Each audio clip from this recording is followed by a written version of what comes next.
ese proceso que se realizó. Es una plática, como dijo la maestra Tonita. Al fin y al cabo estamos entre colegas. ¿Vale? Así que vamos a platicar. Su trabajo lo ha titulado El relato en la enseñanza de la exploración de la naturaleza y la sociedad. Ha sido su primera diapositiva. Queremos platicar precisamente a partir de ahí.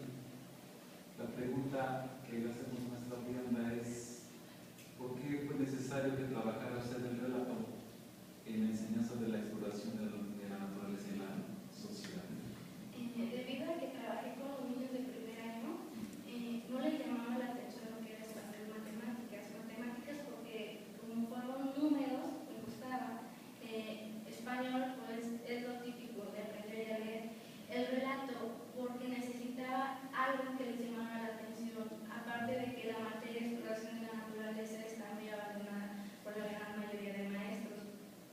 Y debido a cómo fueron las actividades, se fue desarrollando el relato, el cuento, las actividades, y los niños fueron, su respuesta hacia el relato fue demasiado alta, y al ver que una actividad se realizó demasiado bien, continuó con las siguientes actividades. Exploración de la naturaleza no solamente abarca la naturaleza, también abarca historia y geografía, y debido a eso ayuda mucho a abarcar varios temas con el relato y las actividades que los niños puedan desarrollar en el salón, en la casa e incluso en la escuela. Muy bien, maestra Brianda. Antes de que implementara usted el trabajar con el relato, ¿cómo era su forma de enseñar? ¿Cuál era su estilo de enseñanza? Era tradicional y mecánica, debido a que siempre como maestros nos presionamos para que los niños salgan bien en los exámenes trimestrales, enlace, y los niños no tenían gran interés por las clases, e incluso muchos ya no querían asistir a la escuela. Muy bien.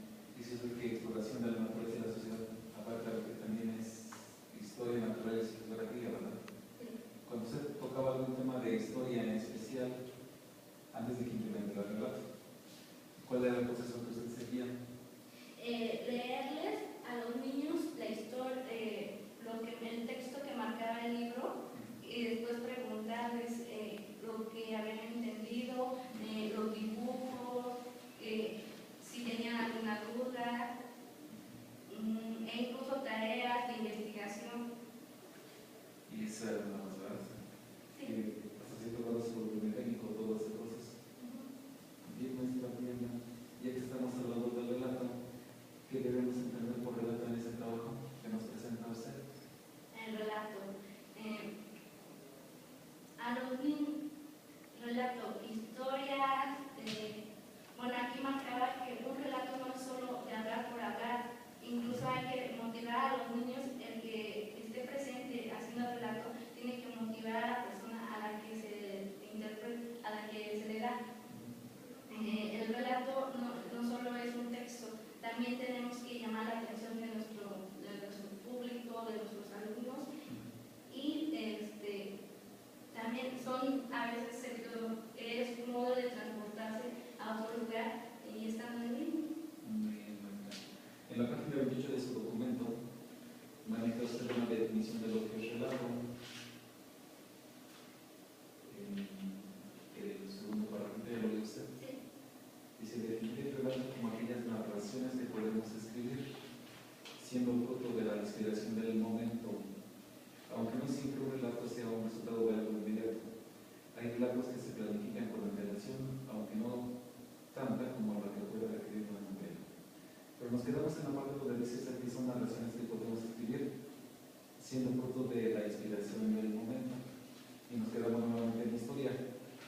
Usted dio un tema, lo platicó, y cómo se da, o en qué momento se da ese aspecto de escribir o narrar ese relato. Escribir y narrar, cada párrafo que se vaya escribiendo, incluso los niños, manejamos aquí historia, fueron con su escuela, su localidad, en qué momento se inspiran a seguir conociendo más, seguir conociendo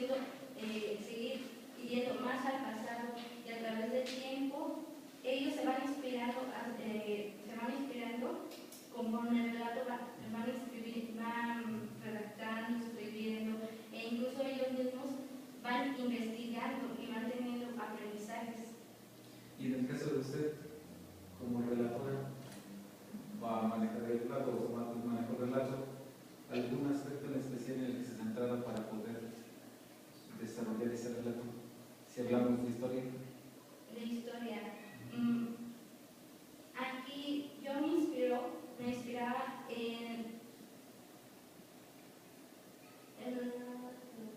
me inspiraba a través de mis alumnos, ya que ellos llegaba un momento que yo tenía que poner actividades, iniciar y escribir mis actividades como el cuento de la familia y todo eso. Yo me inspiraba e creaba el relato, y eso es lo que me ayudó hacia mis alumnos. Eso fue la inspiración que me dan ellos, porque sinceramente si yo no me hubiera presentado ese problema, no me hubiera inspirado para hacer un relato, o no hubiera llegado a la conclusión que el relato me podría ayudar a resolver mi problemática dentro del salón. Bien, pues sí manejó algunos elementos, incluso inventó algunos personajes, porque les gustaban a los niños, y manejó una continuidad física con lo que manejaba en el preescolar. ¿Cómo se llama ese personaje? El personaje Santiago. Santiago. Y Santiago que utilizaron sus relatos, ¿les sirvió para que los niños que hicieran o que aprendieran? Santiago fue creciendo y fue cambiando su cuerpo. Entonces ellos, como apenas iban del preescolar, conocían lo que su nariz, sus orejas, su boca.